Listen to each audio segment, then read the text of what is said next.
Hello there. Thank you for joining me. I have a couple of stories that I've gathered through my journeys in Skyrim that I'd like to share with you today. So be sure to get comfortable. I have two stories that I want to read to you today. The first one that I have open to here is Beggar Prince, and the second one is going to be Cabin in the Woods. So if you're all ready and cozy, I'll get started.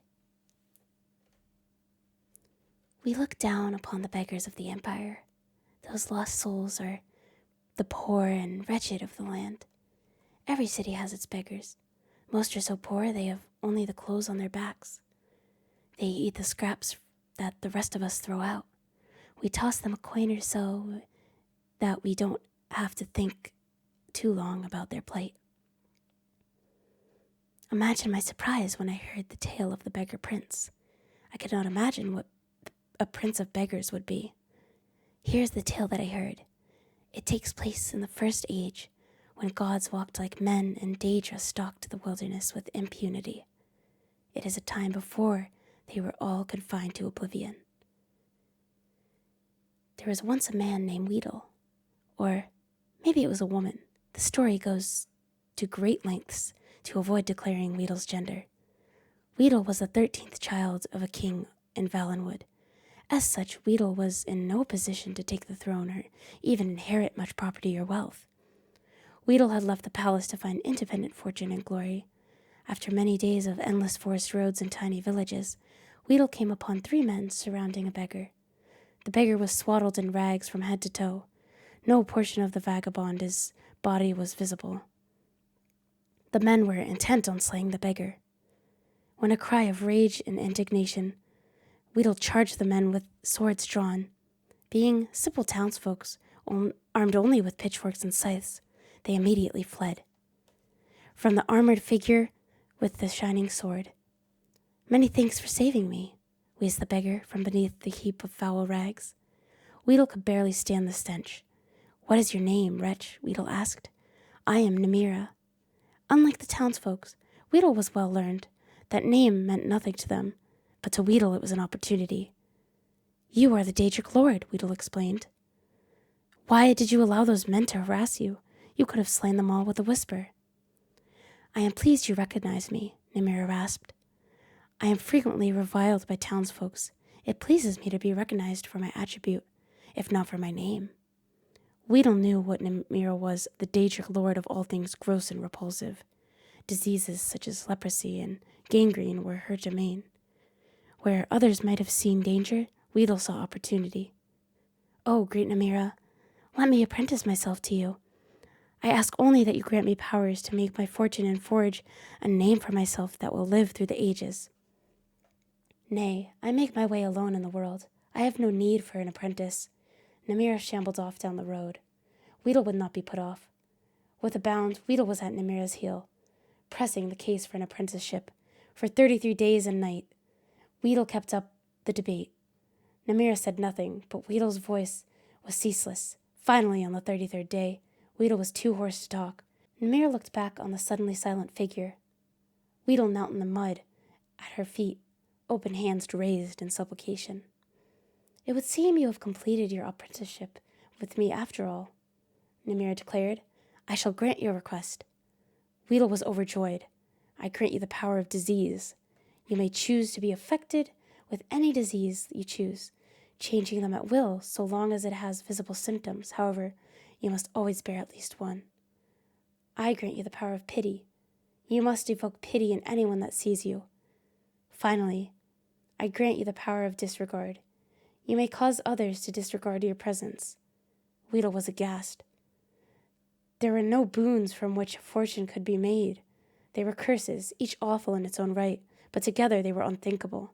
How am I to make my fortune and forge a name for myself with these terrible gifts? As you have begged at my feet for 33 days and 33 nights, so shall you now beg for your fortune in the cities of men. Your name will become legend among the beggars of Tamriel, and the story of Weedle, the prince of beggars, shall be handed down throughout the generations." It was as Nemira predicted. Weedle was an irresistible beggar. None could see the wretch without desperately wanting to toss a coin at the huddled form. However, Weedle also discovered that the power of disregard gave great access to the secrets of the realms.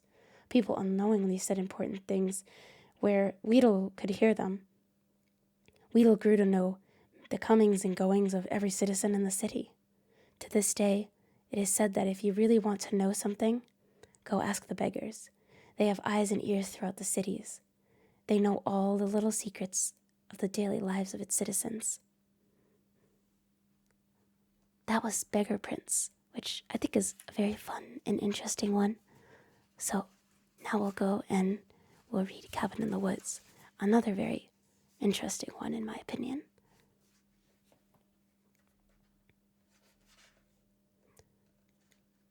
The Cabin in the Woods. The tale of a soldier and a sobbing ghost. Late one night, a few seasons ago, a soldier was returning home after several bloody battles. He decided he would save some gold and decided to cross the pine forest on foot. The first day, his journey was rather uneventful. The soldier stuck to the main path and kept a brisk pace.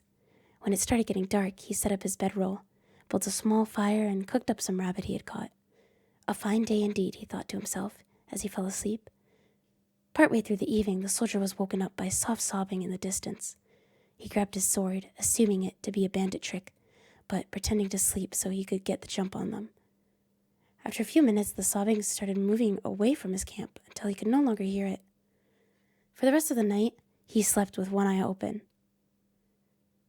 Day 2, the soldier awoke from what rotten sleep he could catch and started off through the forest at a quicker pace, intending to put a distance between himself and whatever he had heard last night. As the day went on, it began to rain heavily, so the soldier built himself a little shelter for the evening so he could remain dry while he slept.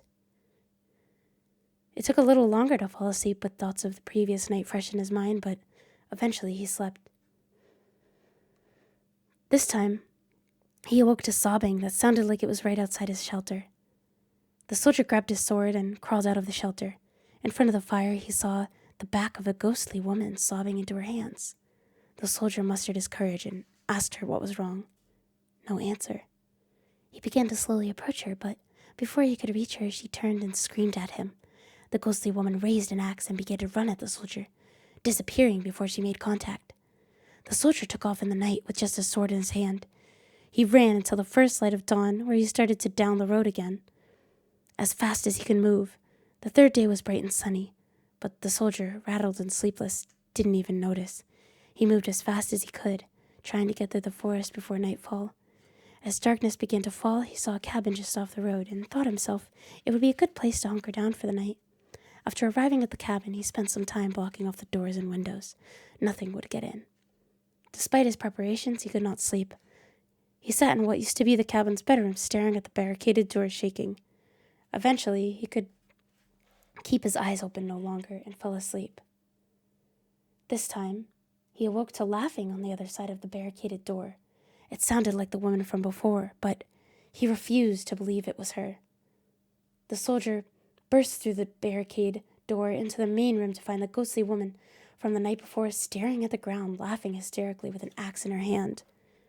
He began to relentlessly attack the ghost woman, but he could feel the strikes were less effective. He used a scroll of firebolt, which drew a scream from her, and she exploded, disappearing. The ordeal was over. The ghost was gone. The soldier slept well that night, and the next day made excellent distance through the woods. As the sun began to set, he came out on the other side of the forest and looked back, remembering the day before. As he turned and started walking away from the woods, he could swear he heard the sobbing again. This one is maybe a little bit creepier than some of the other stories, or at least the other story that we read tonight, but I think it's kind of fun and spooky, and Skyrim's filled with a lot of mystery, so I think it's a good tale to tell. But I really hope you enjoyed the stories tonight. I have a lot more that I really enjoy that I would love to share with you, so I hope that you'll join me again to listen to more of the stories I have to share. Take care of yourself, all right? Bye-bye.